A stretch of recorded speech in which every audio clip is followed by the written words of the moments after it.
मेरा नाम आंचल है और मैं एक गरीब परिवार से हूँ। मेरी माँ सरिता हमेशा बीमार रहती थीं। एक बार उनकी तबीयत इतनी खराब हो गई कि मुझे उनकी जान बचाने की चिंता सताने लगी। माँ के इलाज के लिए मेरे पास पैसे नहीं थे, लेकिन मैं किसी भी कीमत पर उन्हें खोना नहीं चाहती थी। मजबूरी में मैंने एक अमीर 55 साल के व्यक्ति से शादी कर ली। इससे मैं अपनी माँ का इलाज करवा सकी और कुछ सुकून मिला। लेकिन शादी की पहली ही रात मेरे होश उड़ गए। उस रात जब शंकर ने मेरे सामने कुछ ऐसा किया, मेरे पैरों तले जमीन खिसक गई। मेरी माँ हमेशा कहती थी कि जब कोई जवान लड़की किसी उम्र दराज व्यक्ति से शादी करती है तो वह पुरुष उसे बहुत खुश रखने की कोशिश करता है। उसे पता होता है कि इस उम्र में अगर उसकी पत्नी खुश नहीं रही तो उसका जीवन और मुश्किल हो सकता है। मैं बहुत भोली थी। मुझे लगता था कि शायद वह अपनी पत्नी की हर जरूरत पूरी करता है, उसे अच्छे अच्छे कपड़े गहने लाकर देता है, स्वादिष्ट खाना खिलाता है और इसीलिए वह लड़की खुश रहती है। मुझे नहीं पता था कि माँ की बातों का असली मतलब क्या था। लेकिन उस रात जब शंकर मेरे सामने बैठा था, मैं यही सोच रही थी कि शायद आज मुझे समझ आ जाएगा कि एक उम्र दराज व्यक्ति अपनी जवान पत्नी को कैसे खुश रखता है और उसे अपनी हथेली का चिराग बनाकर रखता है। माँ ने मुझे बताया था कि हमारे गांव में एक चाचा थे। उनकी तबीयत बहुत खराब थी और वह हमेशा बिस्तर पर पड़े रहते थे। लेकिन जब उनकी पहली पत्नी के देहांत के बाद उन्होंने एक जवान लड़की से शादी की तो वह 1 महीने में ही इतने तंदुरुस्त हो गए जैसे कोई जवान लड़का हो। वह घर के सारे काम करने लगे, खेतों में मेहनत करने लगे और अपनी नई पत्नी को खुश करने की हर मुमकिन कोशिश करते थे। उनकी मिसाल सुनकर मुझे लगता था कि शायद शादी का कोई जादू होता है। मेरी जिंदगी में बहुत बड़ा दुख गुजर चुका था। मैं अपनी नई शुरुआत से खुश नहीं थी। मेरा पति शंकर देखने में मेरे पिता से भी बड़ी उम्र का लगता था। मैं दुल्हन बनी अपने पति का इंतजार कर रही थी, लेकिन जैसे ही वह मेरे कमरे में आया और मेरे सामने बैठा, उसने ऐसी हरकत की, मैं स्तब्ध रह गई। मैं रो रही थी, लेकिन उस पर कोई असर नहीं पड़ा। मैं आपको अपनी सारी सच्चाई सुनाती हूँ कि आखिर मुझे 55 साल के शंकर से शादी क्यों करनी पड़ी। मेरा नाम आंचल है। मेरी माँ सरिता बहुत बीमार रहती थी। मेरे पिता अब इस दुनिया में नहीं थे। मैंने सिर्फ 12वीं कक्षा तक पढ़ाई की थी, वह भी तब जब मेरे पिता जिंदा थे। उनके जाने के बाद हमारे पास पढ़ाई के लिए पैसे नहीं थे। मैं अपनी माँ को अकेले छोड़कर किसी सरकारी स्कूल में भी नहीं जा सकती थी, क्योंकि वह हमेशा बीमार रहती थी। इसीलिए मैं घर पर ही रहती थी और उनका ख्याल रखती थी। मुझे हमेशा डर लगता था कि कहीं मेरी माँ भी पिता की तरह मुझे छोड़कर न चली जाए। मेरे पास माँ के सिवा इस दुनिया में कोई नहीं था।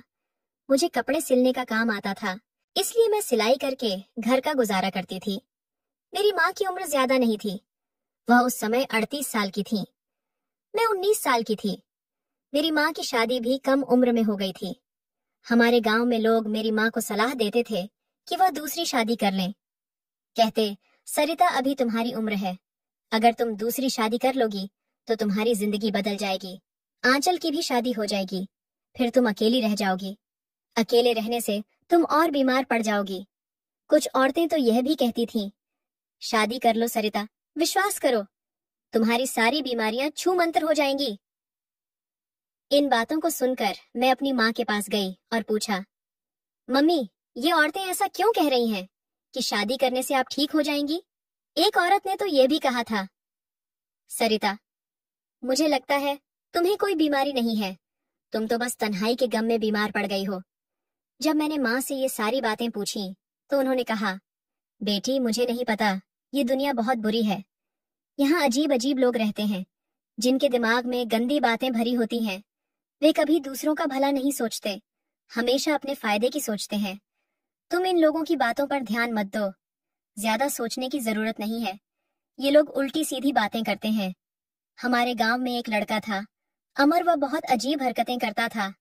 ऐसा लगता था जैसे उसके गले में कुछ अटक गया हो या उसकी सांस रुकने वाली हो। लोग उसके लिए परेशान थे। कोई कहता कि उस पर किसी भूत का साया है, तो कोई कहता कि वह पागल है। कुछ लोग तो यह भी कहते थे कि वह जानबूझकर ऐसा करता है। लेकिन मैंने अपनी आंखों से देखा था कि उसकी शादी के बाद वह 2 हफ्तों में ठीक हो गया। लेकिन उसकी पत्नी अब बहुत बीमार रहने लगी थी। वह हमेशा अजीब तरह से चलती थी, जैसे उसके पैरों में बहुत दर्द हो। एक दिन मैं उसकी के घर गई और उससे पूछा, आप डॉक्टर के पास क्यों नहीं जाती? उसकी सास ने कहा, उसे डॉक्टर की जरूरत नहीं है, जो हो रहा है उसे खुश होना चाहिए। वह बहुत भाग्यशाली है जिसे अपने पति का इतना प्यार मिलता है। उस समय मुझे उसकी सास की बातें समझ नहीं आई। मैंने अपनी माँ से पूछा तो उन्होंने कहा, बेटी, अभी तुम्हारी उम्र इन बातों को समझने की नहीं है। बड़ों के मामलों में मत बोलो। शादीशुदा लोगों के अपने मसले होते हैं, उनके बारे में उल्टे सीधे सवाल नहीं पूछते। जब तुम्हारी शादी होगी तो तुम्हें सब समझ आ जाएगा। मुझे उस समय कुछ समझ नहीं आया। लोग शादी के बारे में अलग अलग विचार क्यों रखते हैं? कुछ लोग शादी को बहुत अच्छी चीज मानते थे, तो कुछ कहते थे कि शादी एक बवंडर है। उनके अनुसार शादी के बाद औरत पर बहुत जुल्म होता है। लेकिन मैंने तो ठान लिया था कि मैं शादी नहीं करूंगी। मेरी चिंता का एकमात्र विषय मेरी माँ थी, जिनकी तबीयत दिन ब दिन खराब होती जा रही थी। घर के खर्च से जोड़ तोड़ कर मैंने कुछ पैसे बचाए थे। उन पैसों को मुट्ठी में दबाकर मैं अपनी माँ को लेकर एक अस्पताल पहुंची। वहां डॉक्टरों ने बताया कि मेरी माँ को एक जानलेवा बीमारी है। अगर जल्द से जल्द इलाज नहीं करवाया गया तो उनकी जान को बड़ा खतरा है। डॉक्टरों ने कहा, हम नहीं बता सकते कि उनकी जिंदगी कितने दिन बचेगी। अगर इस बीमारी का जल्द इलाज नहीं हुआ तो आप अपनी माँ को खो सकती हैं। इस बीमारी के लिए बहुत महंगी दवाइयाँ चाहिए। आपको हिम्मत से काम लेना होगा। उन्होंने मुझे दवाइयाँ लिख कर दी। हमारे गांव में एक मेडिकल स्टोर वाला, जो मेरे पिता का जानने वाला था, उसने मुझे 1 हफ्ते की दवाइयाँ उधार दे दी। उसने कहा, धीरे धीरे पैसे दे देना, वरना अगले हफ्ते दवाइयाँ नहीं दूंगा। जब मैंने माँ को दवाइयाँ देनी शुरू की तो उनकी हालत में सुधार होने लगा। इससे साबित हुआ कि शहर के डॉक्टर ने सही कहा था। ये बीमारी बहुत गंभीर है, लेकिन समय पर इलाज हो जाए तो माँ ठीक हो सकती है। माँ की तबीयत पहले से काफी बेहतर हो गई थी, लेकिन दवाइयाँ बहुत महंगी थीं। मेरे पास जो भी पैसे थे मैंने खर्च कर दिए थे। इधर उधर से जान पहचान वालों से कुछ कर्ज भी ले लिया था। तब जाकर एक और हफ्ते की दवाइयाँ खरीद पाई थी। मैंने माँ से झूठ बोल दिया कि दवाइयाँ ज्यादा महंगी नहीं हैं। उनकी तबीयत सुधर रही थी तो वह बहुत खुश थी। उन्होंने कहा, तूने मेरा इलाज करवा दिया, नहीं तो मैं बिस्तर पर पड़े पड़े ही भगवान को प्यारी हो जाती। गांव में तो लोगों को पता ही नहीं कि यह बीमारी क्या है, और वे इलाज भी नहीं करवाते। मैं माँ को क्या बताती कि उनकी दवाइयाँ खरीदने के लिए मेरे पास अब पैसे नहीं बचे थे। दवाइयाँ खत्म होने वाली थीं। मजबूरी में मैं फिर मेडिकल स्टोर के मालिक के पास गई। मैंने उससे गुहार लगाई, प्लीज 1 हफ्ते की दवाइयाँ और दे दो। उसने कहा, तुमने पिछले हफ्ते की दवाइयों के पैसे नहीं चुकाए, अब मैं तुम्हें और दवाइयाँ नहीं दे सकता। उस मेडिकल स्टोर पर एक लड़का काम करता था। उसे मेरी हालत पर दया आ गई। उसने अपने मालिक से कहा, बेचारी को 1 हफ्ते की दवाइयाँ और दे दीजिए, वह धीरे धीरे पैसे चुका देगी। मालिक ने उसे डांट दिया। उस लड़के ने फिर कहा, आप मेरी तनख्वाह से पैसे काट लीजिए, लेकिन इस लड़की को 1 हफ्ते की दवाइयाँ दे दीजिए। उसकी बात मानकर मालिक ने मुझे 1 हफ्ते की दवाइयाँ दे दी। मैंने उसका धन्यवाद किया और घर लौट आई। मैं माँ को समय पर दवाइयाँ देने लगी, लेकिन मुझे चिंता सताने लगी कि आगे की दवाइयाँ उसमें कैसे लूंगी।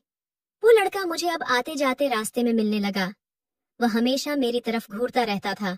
मुझे उससे डर लगने लगा। मेरे मन में ख्याल आया कि कहीं यह लड़का अपने पैसे वसूल करने के लिए मेरे साथ कोई गलत हरकत न कर दे। ये सोचकर मेरे शरीर में सिहरन दौड़ने लगी। मैं अब उससे बचकर निकलने की कोशिश करती थी, लेकिन न जाने कैसे वह मुझसे टकरा ही जाता था। ऐसा लगता था कि वह मुझसे बात करना चाहता है, लेकिन मैं उससे बचकर भाग जाती थी। धीरे धीरे माँ की सारी दवाइयाँ खत्म हो गईं। मेरे पास अब कोई रास्ता नहीं था कि मैं उनकी दवाइयाँ कैसे खरीदूं। माँ की तबीयत फिर खराब होने लगी थी। मैं उस समय 20 साल की थी। मैं बहुत सुंदर थी, गोरी और रंग रूप में आकर्षक थी। माँ मेरे रंग रूप को देखकर डर जाती थी।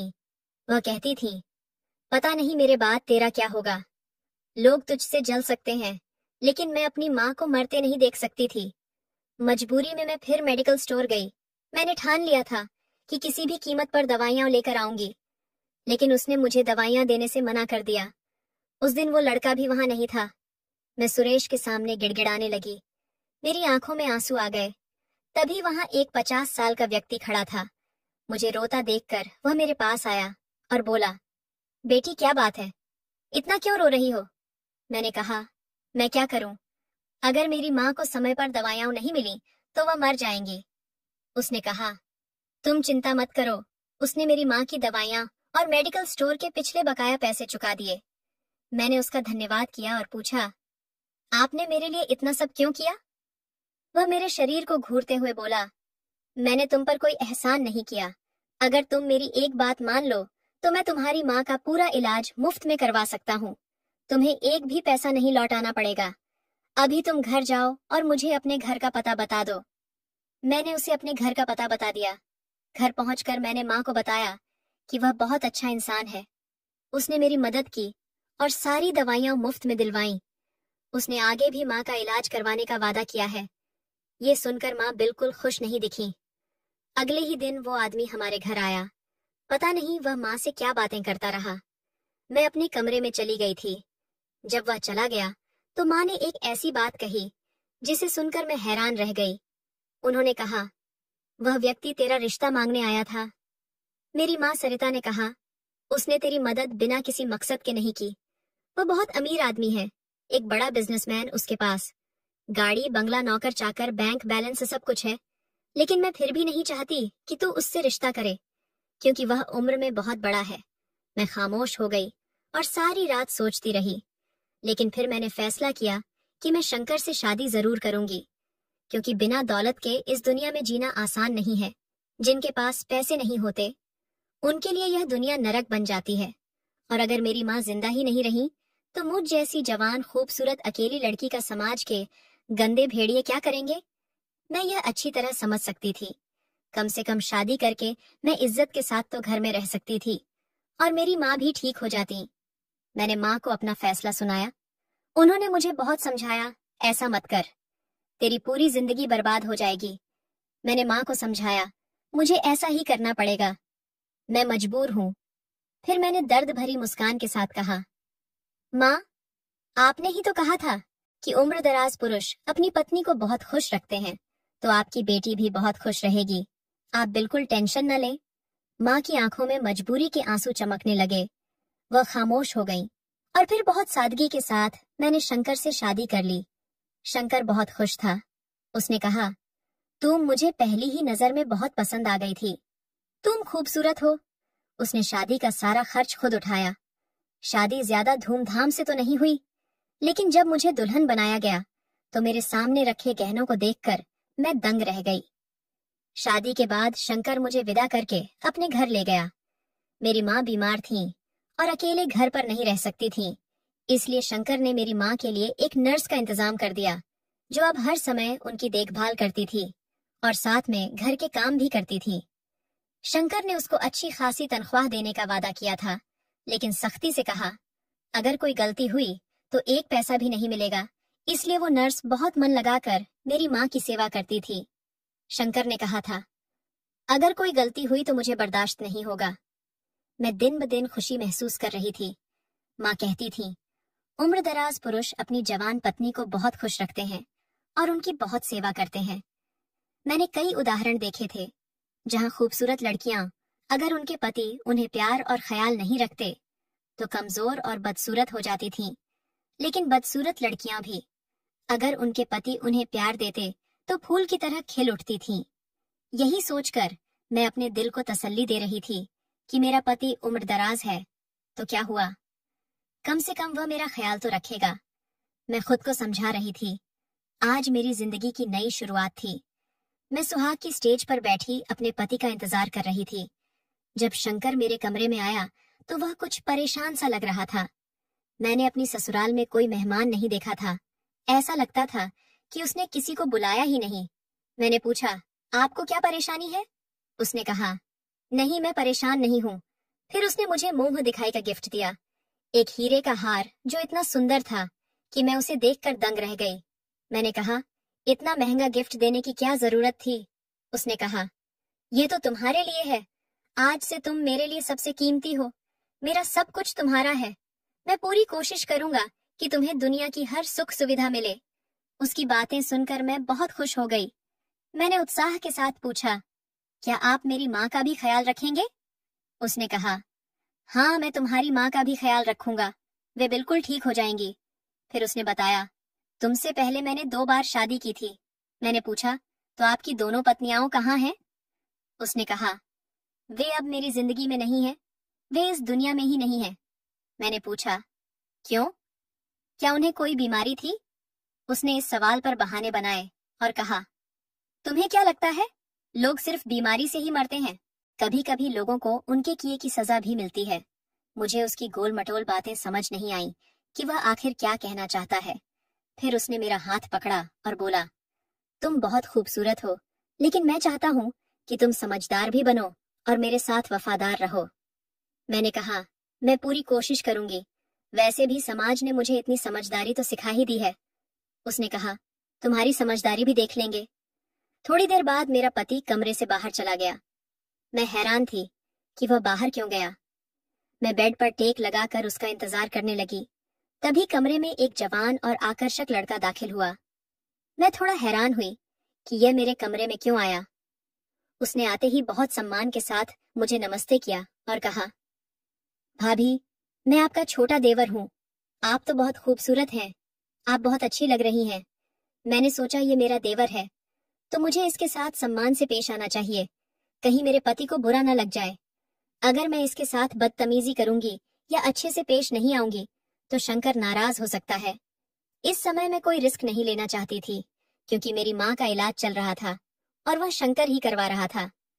अर्जुन बेड के दूसरे किनारे पर बैठ गया और बोला, भाभी, मैं आपके लिए गिफ्ट लाया हूँ, क्योंकि आप मेरी इकलौती भाभी हैं।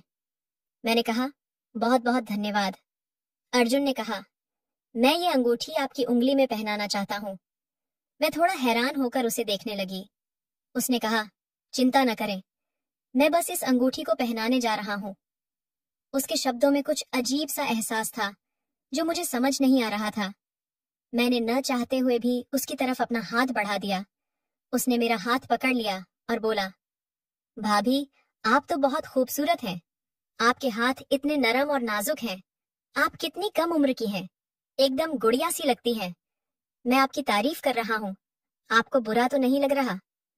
वैसे तो मुझे यह सब अजीब लग रहा था। मुझे ऐसा महसूस हो रहा था जैसे कुछ बहुत गलत हो रहा है। उसने अब मेरे हाथ को हल्के हल्के सहलाना शुरू कर दिया। मैं उसके हाथ से अपना हाथ छुड़ाने की कोशिश करने लगी। मैं चाहती थी कि वह जल्द से जल्द मेरा हाथ छोड़ दे, लेकिन वह मेरा हाथ नहीं छोड़ रहा था। मेरे हाथ को पकड़े हुए और सहलाते हुए वह मुझसे बातें करता रहा, लेकिन अभी तक उसने मेरी उंगली में अंगूठी नहीं पहनाई थी। तभी मैंने सामने देखा, मेरा पति रमेश कमरे में दाखिल हुआ। उसके चेहरे पर गुस्सा था। मैं एकदम घबरा गई और जल्दी से अपना हाथ झटके से पीछे खींचना चाहा, लेकिन उसने अभी तक मेरा हाथ नहीं छोड़ा था। जब उसने पीछे मुड़कर अपने बड़े भाई को देखा तो उसने जल्दी से मेरा हाथ छोड़ दिया और कमरे से चला गया। शंकर गुस्से से बोला, तुम तो कहती थी कि समझदारी से काम करोगी और मेरे साथ वफादार रहोगी, लेकिन ये कैसी वफादारी थी कि एक गैर मर्द तुम्हारे कमरे में घुसा और तुमने अपना हाथ भी उसके हाथों में दे दिया? मैंने कहा, वह गैर मर्द तो नहीं था, वह तो आपका छोटा भाई था। वह चिल्लाने लगा, कैसी बेतुकी बातें कर रही हो? वह मेरा भाई नहीं था। मैं तो तुम्हारी परीक्षा ले रहा था, जिसमें तुम फेल हो गई हो। अब तुम्हें इसकी सजा जरूर मिलेगी। जिस हाथ को तुमने उस गैर मर्द को दिया, अब मैं दोनों हाथ काट दूंगा। ये कहकर वह मेरी तरफ बढ़ा। मैं हैरान रह गई। मेरी सांसें थम गईं। मैं जोर जोर से चीखने लगी। वह इंसान तो पागल था। शायद उसकी दोनों पत्नियों के मरने के पीछे यही जिम्मेदार था। मैं समझ गई थी कि वह कोई सामान्य इंसान नहीं था। मैं चिल्लाने लगी, कोई मेरी मदद करो, लेकिन वह आंखों में खून लिए मेरी तरफ बढ़ता चला आ रहा था। मेरी चीखें सुनने वाला कोई नहीं था। मुझे लगा कि आज मैं मर ही जाऊंगी। मैंने मन में कहा, हे भगवान, तू ही मेरी रक्षा कर, मुझे इस पागल आदमी से बचा। मैंने कसकर अपनी आंखें बंद कर लीं और भगवान को दिल से याद करने लगी। तभी अचानक शंकर बेहोश होकर जमीन पर गिर पड़ा। उसके गिरते ही मैं भागकर दूसरे कमरे में चली गई। सुबह पता चला कि उसे हार्ट अटैक आया था। खैर, मेरी जान बच गई। मैं अपने घर लौट आई। शंकर की सारी दौलत पहले से ही उसके भाई के नाम हो चुकी थी, क्योंकि उसने मरने से पहले वसीयत कर दी थी कि उसकी सारी संपत्ति उसके भाई को मिलेगी। उसके मरने के बाद मेरे पास सिर्फ वही हीरे का हार बचा था जो उसने मुझे मुंह दिखाई में दिया था। बाद में मुझे पता चला कि शंकर की पहली पत्नी ने उसे धोखा दिया था और किसी दूसरे पुरुष के साथ भाग गई थी। शायद इसीलिए उसके दिमाग में यह बात बैठ गई थी कि औरतें बेवफा होती हैं। जब उसने दूसरी शादी की तो उसने अपनी दूसरी पत्नी की भी ऐसी ही परीक्षा ली थी और वह भी उसकी परीक्षा में फेल हो गई थी। फिर उसने अपनी दूसरी पत्नी को बहुत भयानक सजा दी थी, लेकिन मेरे भगवान ने मुझे बचा लिया। शंकर अपने इरादों में कामयाब नहीं हो पाया और इससे पहले कि वह कुछ कर पाता खुद भगवान के पास चला गया। पति पत्नी का रिश्ता विश्वास पर टिका होता है। जब यह विश्वास टूट जाता है तो इस रिश्ते का कोई मतलब नहीं रहता। शंकर का भी विश्वास टूट गया था और उसका दुनिया की हर औरत से भरोसा उठ गया था। मैंने भगवान को धन्यवाद दिया कि मेरी जान बच गई। उस हीरे के हार को बेचकर जो पैसे मिले उनसे मैंने अपनी माँ का इलाज करवाया। मेरी माँ अब धीरे धीरे ठीक हो रही थी। डॉक्टर ने कहा था कि जल्द ही वह पूरी तरह ठीक हो जाएंगी। एक दिन मैं अपनी माँ को दवाई दे रही थी, तभी वही मेडिकल स्टोर का लड़का मेरे घर आया। उसे देखते ही मैं डर गई। मुझे लगा कि पता नहीं मेरी जिंदगी में अब कौन सा दुख बाकी है जिसे पूरा करने के लिए ये मेरे घर तक चला आया। लेकिन मैं हैरान रह गई जब उसने झुककर मेरी माँ के पैर छुए और उनके पास बैठ गया। उसने बहुत सम्मान के साथ मेरी माँ से मेरा हाथ मांगा। उसने कहा, आंटी, मैं बहुत अमीर तो नहीं हूँ, लेकिन पूरी मेहनत और ईमानदारी से काम करता हूँ। मेरी आमदनी ज्यादा नहीं है, लेकिन जितनी है उसमें मैं आंचल को बहुत खुश रखूंगा। इस दुनिया में मेरा कोई नहीं है, लेकिन मैं आंचल से प्यार करता हूँ। पहली ही नजर में वह मुझे पसंद आ गई थी। मैं वादा करता हूँ कि मैं आंचल को पूरी जिंदगी खुश रखूंगा। अगर आपको कोई एतराज न हो तो आंचल की शादी मुझसे कर दें। मैं और माँ दोनों हैरान रह गए, लेकिन माँ ने कहा, शादी से पहले तुम्हें आंचल की हकीकत जानना जरूरी है। आंचल विधवा हो चुकी है। उसकी शादी हुई थी, लेकिन शादी की पहली रात उसका पति मर गया। उसने बात बीच में काटते हुए कहा, आंटी, मुझे सब पता है। जब आंचल की शादी उस उम्रदराज व्यक्ति से हुई थी तो मुझे बहुत दुख हुआ था, लेकिन शायद मेरी मोहब्बत सच्ची थी जो आंचल मुझे फिर से मिल गई। अब मेरी माँ को भला क्या एतराज हो सकता था। मेरी माँ ने जल्दी से मेरी शादी उसके साथ तय कर दी। कुछ समय बाद मेरी उसके साथ शादी हो गई। सुहागरात को जब उसने मुझे अपनी बाहों में भरकर अपनी मोहब्बत का इजहार किया तो मैं दंग रह गई। वह बोला, तुम मुझे देखकर डरती थी, लेकिन मैं तो तुमसे अपनी मोहब्बत का इजहार करना चाहता था। आज मुझे मेरी मोहब्बत ही गई। ये कहकर उसने अपने होंठों से मेरे होंठों पर अपने प्यार की मुहर लगा दी। उसकी बाहों में सिमटकर मैं सुख का एहसास कर रही थी। यह ऐसा एहसास था जो एक पत्नी तब महसूस करती है जब उसका पति उसका मनपसंद हो। उसकी मोहब्बत के आगे मैंने घुटने टेक दिए। उसने मुझे इतना प्यार दिया कि मैं अपने सारे दुख भूल गई। अब मेरे लिए आगे की जिंदगी में सिर्फ खुशियां ही खुशियां थीं। तो दोस्तों, आज की ये कहानी आपको कैसी लगी? कमेंट बॉक्स में जरूर बताना। अगर पसंद आई हो तो प्लीज लाइक करें। ऐसी और कहानियों के लिए हमारे चैनल को सब्सक्राइब करें।